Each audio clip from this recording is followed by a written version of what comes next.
Alô, segundo ano do CETEM? Presta atenção que a gente vai estar fazendo agora vídeos de revisão para te acompanhar aí nessa quarentena. Nosso assunto que a gente está trabalhando é geometria plana, certo? Especificamente falando de triângulos. Vou falar aqui de condição de existência de um triângulo. Lembra lá que não são quaisquer três retas que formam um triângulo, certo?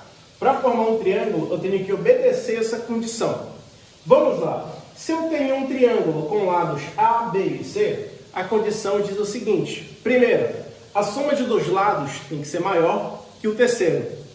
E também, a subtração de dois lados tem que ser menor que o terceiro lado. Então, por exemplo, nessa primeira condição aqui, ó, se eu somar A mais B, tem que ser maior que C.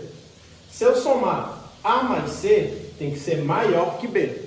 E se eu somar B mais C, tem que ser maior que A. Essa é a primeira condição da soma. A soma tem que ser maior.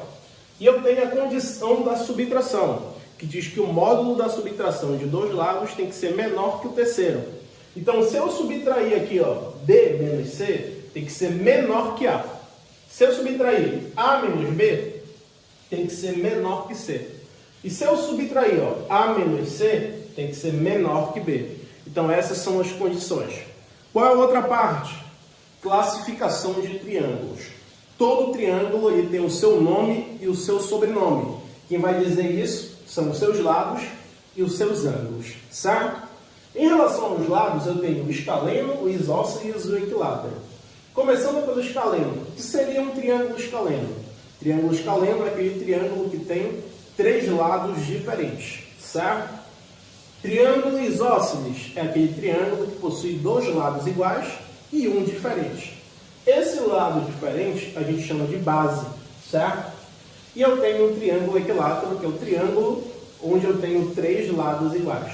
E presta atenção, se eu tenho um triângulo que tem três lados iguais, isso quer dizer que ele possui três ângulos iguais. Também equilátero, cada ângulo dele vale 60. Professor, nos outros triângulos, tem alguma relação com ângulos? Tem, galera. Se um triângulo isósceles ele tem dois lados iguais e indiferentes, isso também tem uma proporção com seu ângulo, porque ele também vai ter dois ângulos iguais e um diferente. O ângulo ele vai seguir a proporção do lado. Assim como, se eu tenho um triângulo escaleno, se eu tenho três lados diferentes, eu também vou obter três ângulos diferentes, certo? Eu também posso classificar o triângulo em relação aos seus ângulos, certo? E a gente vai ter o acutângulo, o retângulo e o obtusângulo. Professor, o que é um triângulo acutângulo? O triângulo acutângulo é aquele triângulo que possui três ângulos agudos, ou seja, três ângulos menores que 90 graus, certo? O que seria um triângulo retângulo? É o triângulo que possui um ângulo reto, ou seja, um ângulo de 90 graus. E o que seria um triângulo obtusângulo? O próprio nome já diz, obtuso, certo? Ângulo obtuso, maior que 90 graus. Então, se eu tenho um ângulo que é maior que 90 graus, esse triângulo ele vai ser chamado de triângulo obtusângulo. Fica ligado que na próxima videoaula, semelhanças de triângulos.